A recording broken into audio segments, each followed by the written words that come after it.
சபரிமலையில் மகர ஜோதி காட்சி காரணம் என்னவென்று தெரியுமா? இந்த சுவாரஸ்யமான கதைக்குள் செல்லும் முன்னால் சப்ஸ்கிரைப் பட்டனை அழுத்தவும். இந்த வீடியோவை கடைசி வரை பாருங்கள். இறுதியில் ஒரு சுவாரஸ்யமான கேள்வி உள்ளது. வாருங்கள் கதைக்குள் செல்லலாம்.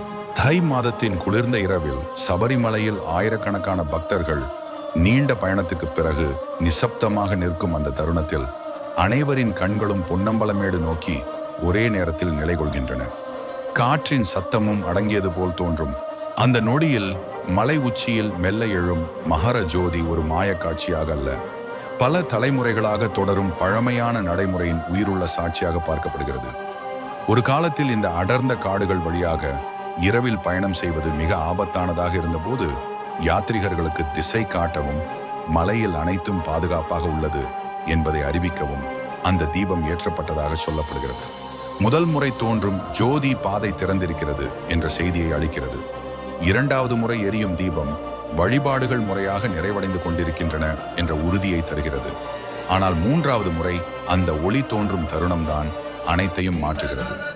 அந்த நேரத்தில் யாரும் ஆர்ப்பாட்டம் செய்யவில்லை.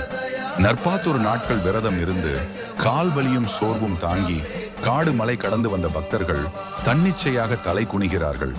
பலரது கண்களில் அமைதியான கண்ணீர் வழிகிறது. ஏனெனில் அந்த மூன்றாவது ஜோதி, இனி வெளியில் எதையும் தேட வேண்டாம், நீ தேடி ஐயப்பனை உன் உள்ளத்திலேயே கண்டுவிட்டாய் என்று சொல்லும் இறுதி அடையாளம் போல உணரப்படுகிறது. அந்த நொடியில்தான் மகர ஜோதி வெறும் மலையின் மேல் எரியும் தீபம் அல்ல, மனிதன் தன் அகங்காரத்தை இறக்கி பொறுமையும் ஒழுக்கமும் கற்றுக்கொண்டதற்கான முடிவுக்குறியாக மாறுகிறது.